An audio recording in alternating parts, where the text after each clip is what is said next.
Welcome to a new lesson on figurative language. Today, you will learn what figurative language is and some examples of the different types. Let's go!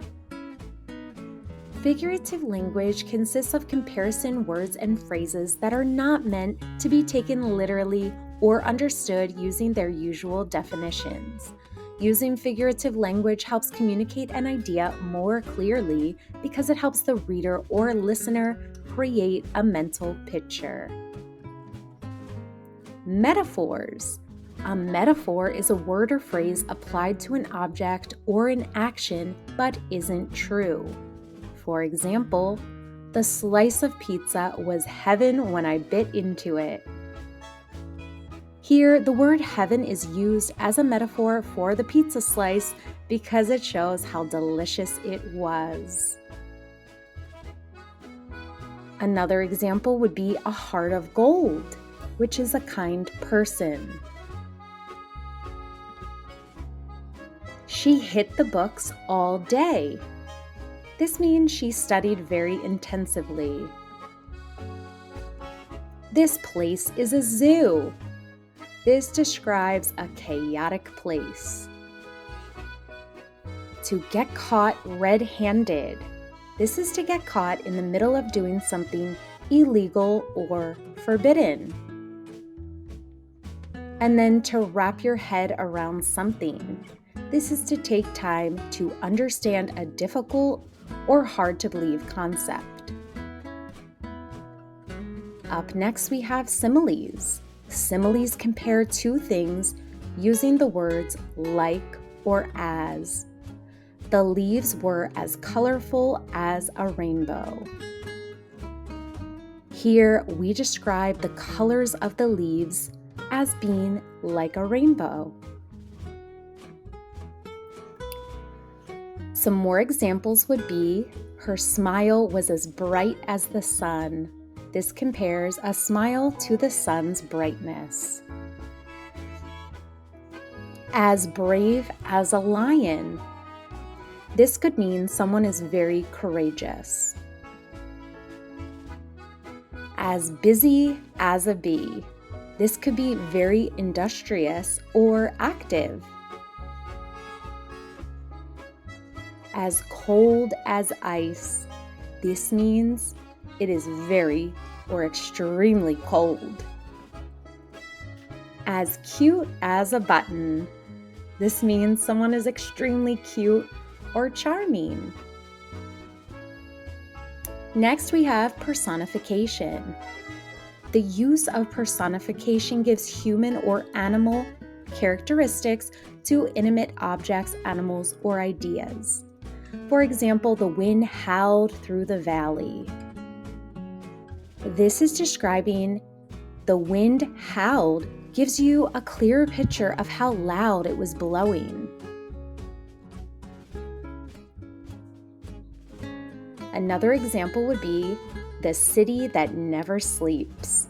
This means the city is very busy, like New York City. Time flies when you're having fun. This means that time seems to move faster when you're enjoying yourself.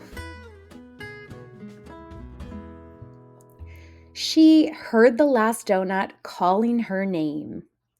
This means she really wanted to eat that donut. My flowers were begging for water. This means the flowers are really dry and need water. And finally, the wildfire ran through the forest. This means the fire spread fast. Next, we have hyperbole. A hyperbole is an extreme exaggeration to make a point or show emphasis.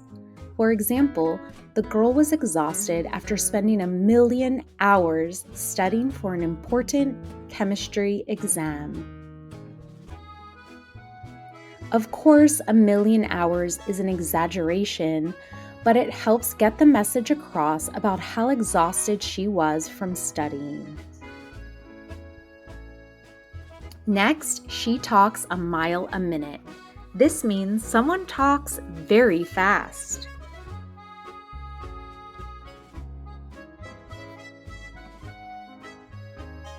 I have too much on my plate. This means someone has a lot to do or handle right now.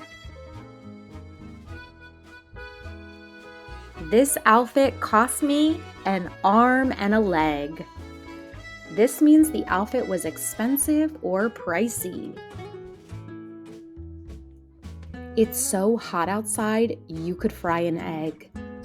This means it's so hot, it feels like a stove where you could fry eggs. And finally, she'd lose her head if it weren't attached to her shoulders. This could mean she is forgetful and loses things often. Up next, we have idioms.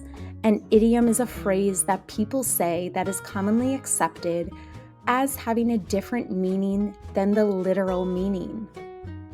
For example, my mom was feeling a little under the weather, so she decided to rest.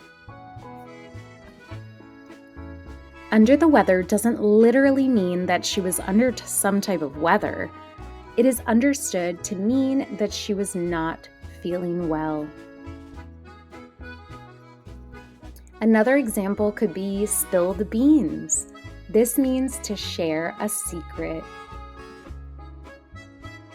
I've got it in the bag. This means someone has secured success. A piece of cake. This can mean that something is very easy. Break a leg. This means good luck.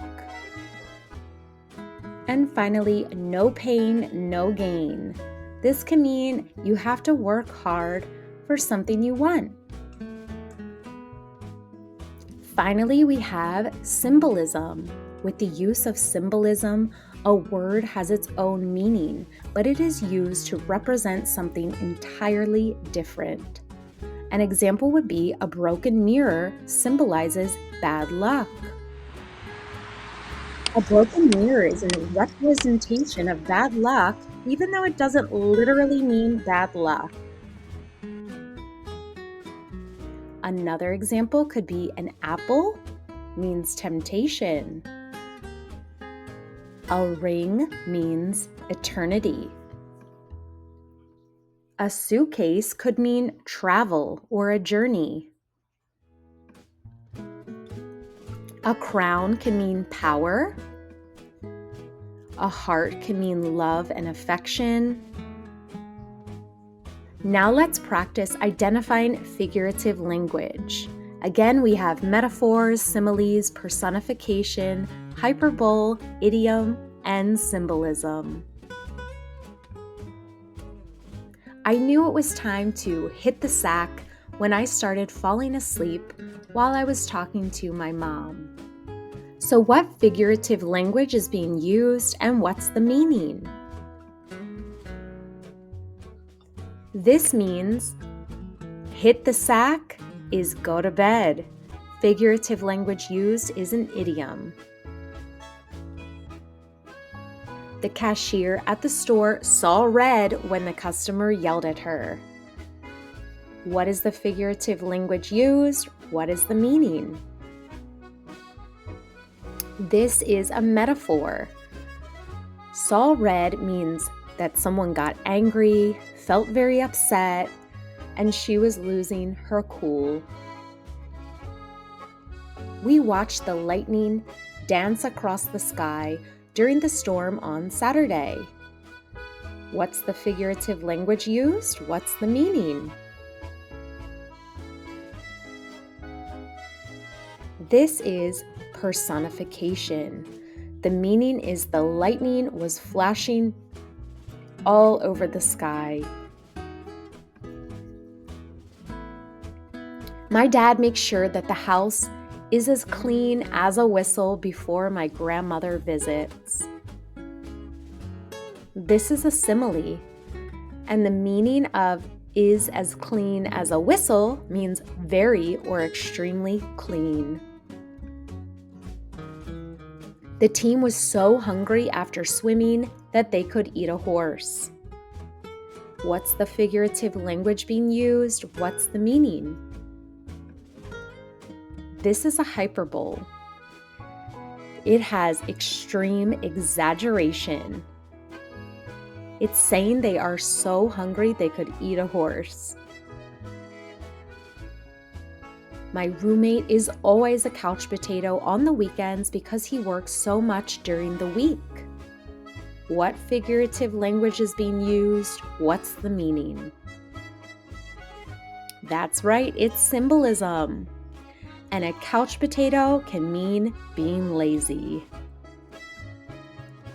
And that's it for our lesson on figurative language today. Please come back soon. Bye. Don't forget to subscribe to our channel, ESL Class for You.